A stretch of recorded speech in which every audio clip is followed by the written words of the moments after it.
Anayefaidika unajua ni nani? Anayefaidika kama inayofaidika vita inayoendelea Mashariki ya Kati, anayefaidika ni Muisraeli. Marekani anapigana, Irani anapigana, anayechuma nani? Muisraeli. Wala Muisraeli anapata nafasi ya kuipiga Lebanoni, na akimaliza Lebanoni hatoishia pale. Nchi zote za Kiarabu za Kiislamu ziko katika rahani ya kuvamiwa baadaye na Israeli. Lazima akichukua Lebanoni, unaona, na ile Quds tayari ndio kishaimaliza, na ile Palestina ile ni kwa Abu Mazin kote atachukua, unaona, kwa sababu mpango ni kutokea pale kutokea Dijla ila al-Furat, min Dijla ila al-Furat, ndio ramani ya dola ya Kiisraeli, ramani yao kutoka pale walipo mpaka Dijla mpaka Furat, maana na Iraki yote, unaona, kwa sababu ile wanaita ni ardhul miadi, ardhul miadi, ardhi ya ahadi. Ahadi wamepewa nchi hiyo, lazima waichukue. Ndio kishaanza. Kwa hiyo atachukua Shamu yote, atakwenda Syria, nani yote atachukua kwa msaada wa nani? Kwa msaada wa Uislamu. Sisi wenyewe tumegawanyika. Unaona? Unapoweka base ya kijeshi katika nchi yako ya Marekani, unaona, hapo unamweka Mwisraeli anakuwa ndani yako. Unaona? Sasa leo watu wote wanamlaumu Mwirani kwa nini anapiga nani? Yeye kasema kwamba kwa kuwa mmewapa hao beza kunipiga mimi, na mimi napiga huko huko. Anapiga. Unaona? Tuko katika hali ile, wabitali mpinzani mkubwa leo dhidi ya Marekani ni Iran. Unaona? Ni Iran au Mashia hao ambao tunawaita makafiri, lakini ndio mpinzani mkubwa wa Marekani. Na sisi Waislamu safi Sunni ni kachumbali na sambusa ya Marekani, ni sambusa na kachumbali ya Marekani. Wakati sisi tunatakiwa lazima hapa Tanzania tuwe wamoja, tushikamane tu Waislamu wote, alangalo kwa jambo moja la moja, tushikamane tuwe Waislamu wa kweli hapa wa mshikamano. Lakini watu wanazidi kutugawa tu rakaa 8 na kila mmoja ataswali Ijumaa nani idi yake, wabitali hatupendani, kwa sababu baada hapo tunakuwa si hivi, tunarushiana maneno, kwa sababu maneno yangu mimi ninasema hapa na mimi nitarushiwa, tutapendana na mtu na mtu anonirushia mimi sasa nirushia kwa matusi, nitampenda na mimi natangaza hapa ninawapenda wema, huyo nitamuona kwa mwema. Sasa hiyo ndo hatari yake. Na sisi tunatakiwa tupendane.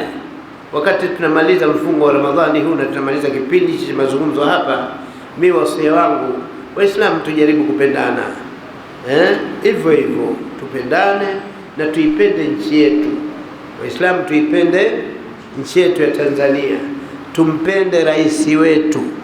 Sasa hivi yuko Mama Samia Suluhu Hassan, tumpende na tumuombe dua sana, Mwenyezi Mungu ampe uwezo kuliko huu alionao wa kuendesha nchi yetu. Unaona hivyo, iendelee kuwa na amani na utulivu. Huyu mama amekuwa na nia njema kwa raia wake wote. Juzi mmemwona kamuokota mtoto aliyetupwa, aliyetelekezwa, anaitwa Grace, kamchukua yeye, yuko ndani ya familia yake. Simetangazwa, mmeiona hiyo? Mtoto anaitwa nani? Grace. Kambagua kwa sababu ya jina lake, na kukena Grace maana anakotoka huko kina nani wengine, au sio? Lakini kamchukua kwa sababu yeye kaonesha huyu ni binadamu, mwanadamu. Haiwezekani mwanadamu kama yule mnyonge, maana hakuna mnyonge kama yule. Mnyonge kazidishiwa unyonge wa kutupwa, telekezwa. Mnyonge kaongezewa unyonge. Maki kitoto kichanga hata kikiwa baina ya baba yake na mama yake, yuko mikononi mwa baba yake na mama yake, ni mnyonge mno. Sasa sikwambii sasa katelekezwa katupwa, lakini mama kamchukua, yuko Ikulu Dodoma, unaona, na atakuwa naye popote alipo, na atakuwa anamtazama mpaka kukua kwake yule mtoto aweze kusoma na kitu, unaona. Sasa hayo yote unataka rais gani tena wewe? Hivi watawala waliopita katika zama zao, hakuna watoto waliotelekezwa na wazee wao? Kuna mtu kakumbuka hilo kwenda kuwachukua hao watoto? Hakuna watoto waliotupwa barabarani? Sasa huyo aliyokumbuka hili lazima msifie. Hatumsifii kwa sababu Uislamu wake, tunamsifia kwa sababu ya utu wake, kwa sababu ya utu aliyouonyesha. Kaonesha mfano mwema kwa marais wengine wajao, kwamba ifikie mahala rais unakwenda kuokota watoto, unaona, ifikie mahala rais unakwenda kuokota watoto waliotelekezwa, unaona. Mama huyu kafungua shule, nyinyi hazitangazwi, shule za serikali kazifungua, watoto wanasoma na kwa kuheshimiwa maadili ya dini zao zote. Watoto wanasoma huku wakilelewa kwa mujibu wa maadili ya dini zao bila ya ubaguzi. Muulizeni Imamu Abubakari hapa, mtoto wake anasoma shule iko Ubungo pale, inaitwa Samia Suluhu Hassan. Unaona? Pale maadili ya Kiislamu, maadili ya Kikristo, na wote wamepewa huduma za kidini zilizotosha. Na nyinyi Waislamu hamna habari kwamba mama ameshafanya hilo, na sio shule moja ndio amekaa, hamna habari. Unaona, yaani nyinyi hamsomi gazeti, hamsikizi taarifa ya habari, wala hamna habari yoyote kwamba nani mama anafanya nini. Unaona, ila ikitoka taarifa kwamba mama hafai, na nyinyi mnasema kweli hafai. Taarifa hiyo mnaisikiliza, lakini taarifa ya mambo haya yanayofanya mazuri, tangazeni na ile nzuri hili, na sio moja, mengi tunayafanya mazuri. Sasa kama hatukukaa mwezi mtukufu kama huu wa Ramadhani tukamuomba Mungu, lakini tukamkumbuka na yeye mama, tukakumuombea Mungu na kuviombea Mungu vyombo vyake vinavyomsaidia, hasa idara ya usalama wa taifa, hii inafanya kazi vizuri kweli kweli, na ndio maana tunapata utulivu huu hasa majeshi ya Tanzania yanafanya kazi vizuri kweli kweli, majeshi ya aina yote, jeshi la JWTZ, jeshi la polisi, jeshi la uhamiaji, majeshi yote yanafanya kazi zake vizuri. Ndio maana tuko katika amani na utulivu. Unaona hivyo, tunafanya shughuli zetu. Ile kubishana kidogo, kata mti huu usiukate, hiyo nani ya ule ushapata ruhusa ya kukata tayari, nayo habari.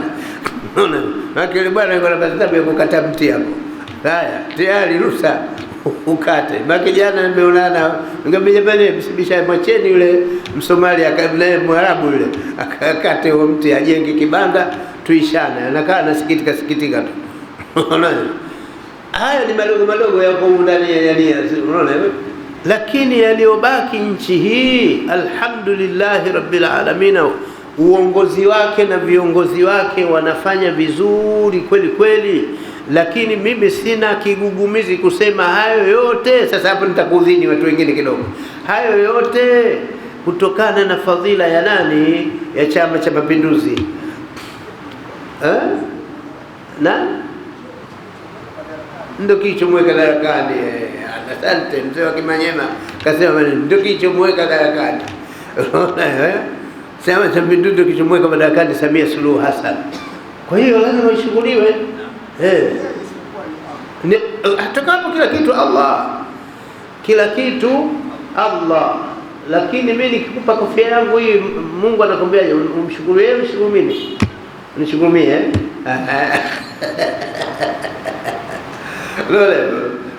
Mtume sasa anasema man lam yashkuri nasa lam yashkuri llaha, asiwashukuru watu hawezi kumshukuru, anakuwa hajamshukuru Mwenyezi Mungu. Ukitaka kumshukuru Mwenyezi Mungu, washukuru hawa unaoona kwa wamekufanyia hawa, usema alhamdulillah, basi na huyu na mwenye Mungu anafurahi.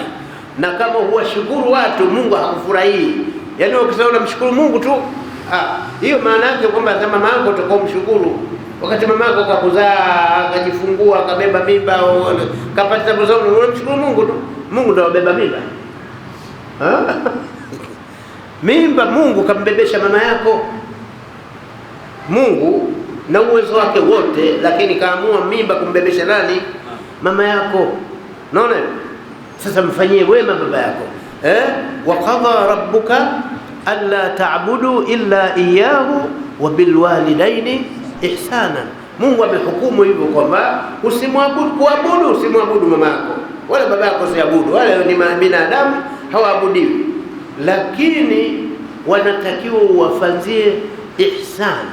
Mwabudu Mungu peke yake, lakini ihsani wazazi wako wawili. Wa bil walidaini ihsana imma yablughanna indaka alkibara ahaduhuma au kilahuma fala taqul lahuma uff wala tanharhuma wa qul lahuma qawlan kariman واخفض لهما جناح الذل من الرحمة وقل رب ارحمهما كما ربياني صغيرا. قل رب ارحمهما. Naona Mungu warehemu wazee wangu kama walivyonilea, wala sio kama walivyonizaa, kwa sababu ile kuzaa ile shughuli ya Mungu ile. Ile kuzaa ile shughuli ya Mungu. Mungu kama kuingilia kati pale akuzai. Lakini Mungu mwenyewe akamwambia mshukuru mama yako, muombe dua mama yako kwa sababu kakulea. Washukuru baba yako mama yako kama rabbayani saghira. Rabbukum a'lamu bima fi nufusikum in takunu salihin fa innahu kana lil awabina ghafura. Idhan tusisahau jambo moja, wote mliokuwa msikitini huko, asitoke mtu. Unaona, nikumbushe tu, lakini huko nauli yake